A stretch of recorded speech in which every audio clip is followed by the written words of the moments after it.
नमस्कार, मैं हूं दीपशिखा और आप दिख रहे हैं जनता टीवी। खबरों की शुरुआत करते हैं एक बड़ी खबर के साथ जो इस वक्त आ रही है। आपको बता दें कि बड़ी खबर जो कि सोनीपत से आ रही है। सिविल हॉस्पिटल में बड़ी लापरवाही निकलकर सामने आई है। यहां आपको बता दें कि चूहों ने शव गृह में रखा हुआ शव कुतर डाला है। आंख और पैर को चूहों ने कुतर दिया है। बड़ी लापरवाही है इस वक्त की जानकारी आप तक पहुंचा रहे हैं। कल रात शव गृह में एक शव रखा गया था और आंदोलन में किसान की मौत हुई थी, उसका ये शव था किसान के साथ, जिसके बाद यहां प्रशासन की लापरवाही नजर आई है। अस्पताल प्रशासन की तरफ से ये लापरवाही नजर आई है, जहां चूहों ने इस शव गृह में रखे हुए शव को कुतर डाला है। पैर कुतरे हैं, आंखें कुतरी हैं, उसकी तस्वीरें भी हम आपको दिखा रहे हैं, जहां कई सवाल खड़े हो गए हैं। अस्पताल की बड़ी लापरवाही, सिविल हॉस्पिटल की हम बात कर रहे हैं जहां ये बड़ी लापरवाही देखने को मिली है। बड़ी जानकारी इस वक्त की सिविल हॉस्पिटल की बड़ी लापरवाही देखने को मिली है। सोनीपत की तस्वीरें हैं जहां सिविल अस्पताल में ये बड़ी लापरवाही देखी गई है, जहां एक किसान के शव को शवगृह में रखवाया गया था, जहां चूहों ने उसे कुतर डाला है।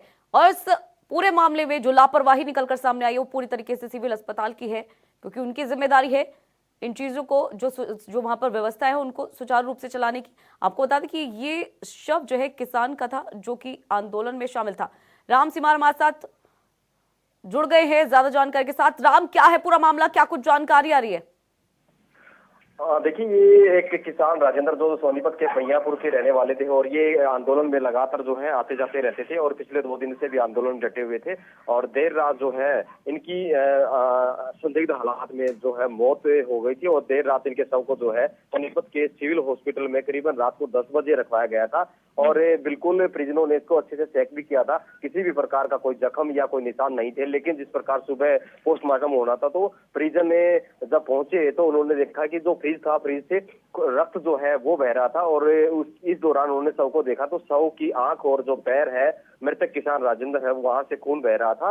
तो उन्होंने जो है जख्म देखे और जख्म होने की जो आशंका परिजनों ने जताई कि किसी चूहे द्वारा कुतरने की बात जो है वो सामने आई। हालांकि काफी हंगामा जो है सिविल हॉस्पिटल में हुआ और वहीं मौके पर जो है सीएम और पीएमओ मौके पर पहुंचकर आश्वासन दिया और शव का जो है पोस्टमार्टम तो कर दिया गया है। लेकिन जिस प्रकार से शव की बेकदरी है और शव को इस प्रकार की हालात में चूहे द्वारा कुतरने का मामला सामने आया तो लिहाजा प्रशासन की कार्यशैली पर सवाल खड़ा करता है और यहाँ पर जो कर्मचारी है सफाई व्यवस्था पर सवाल खड़ा करता है। और भी बहुत सारी तमाम जो व्यवस्थाएं हैं उन पर काफी ध्यान देने की आवश्यकता है। लेकिन अभी फिलहाल पूरा का पूरा जो मामला है वो इन्वेस्टिगेशन पे है। 3 सदस्यीय जो कमेटी जो है मौके पर ही सीएमओ ने गठित कर दी है और इसकी जांच के जो है सख्त आदेश दिए हैं ताकि किसी भी प्रकार की कोई अगली घटना ऐसी ना घटित हो और भविष्य में भी इस पर ध्यान रखने के लिए उन्होंने चेतावनी दी है। जी बिल्कुल राम, लेकिन जिस तरह से मामला निकलकर सामने आया, जहां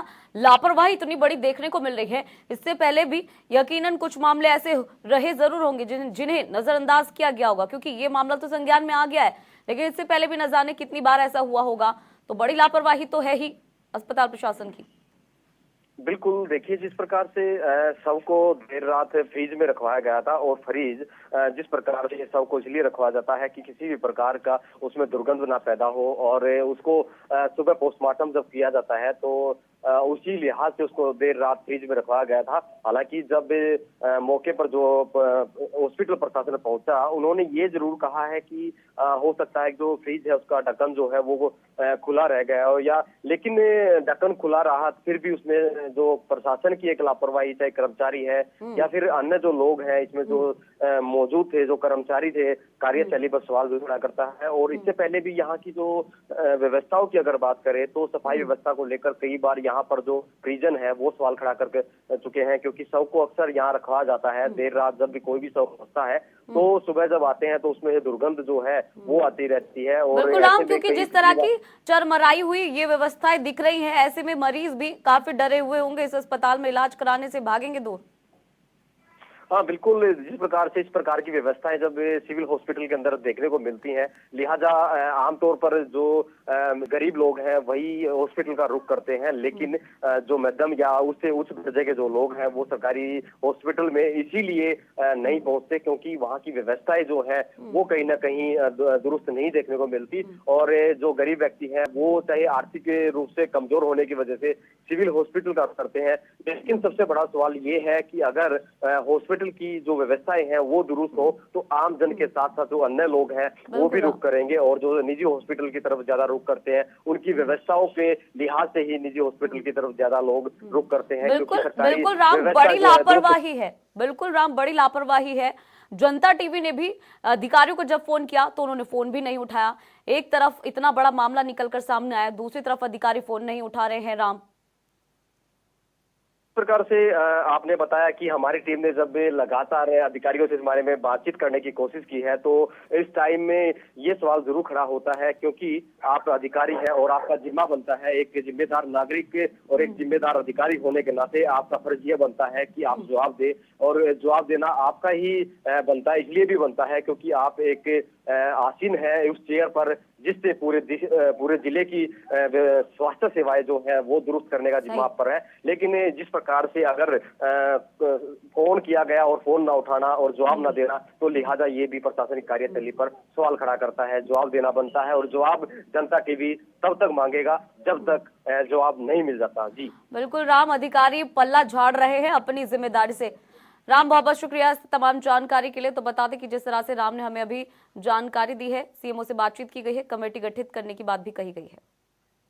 कानूनी प्रक्रिया को कोई नहीं रोक सकता, कानूनी प्रक्रिया होगी, उसमें क्या कमी बेशी है सीएमओ साहब का कोई इसमें दोष नहीं है। सीएमओ साहब ने तुरंत डॉक्टर को बुलाया, तुरंत प्रभाव से उनको बड़ी सख्ती के साथ कहा कि भी इसका ठीक तरीके से पोस्टमार्टम करो, इनको सबसे पहले पोस्टमार्टम करके और इन लोगों को कोई तकलीफ नहीं होनी चाहिए। बॉडी रात को आई थी 10:40 पे, तो उसको जो हमारे क्लास पर होते हैं कैजुअल्टी में, उन्होंने रात को शिफ्ट किया था। तो हो सकता है ये बॉडी जो है इधर कोल्ड चैम्बर में रखी हुई थी, हो सकता है कि उसका कोई दरवाज़ा खुला रह गया हो और रोड एंड बाइट लगता है ऐसा। तो अभी 3 डॉक्टरों का जो पैनल है जिसमें फॉरेंसिक एक्सपर्ट भी है, उनको बना के हमने पोस्टमार्टम करवाया है।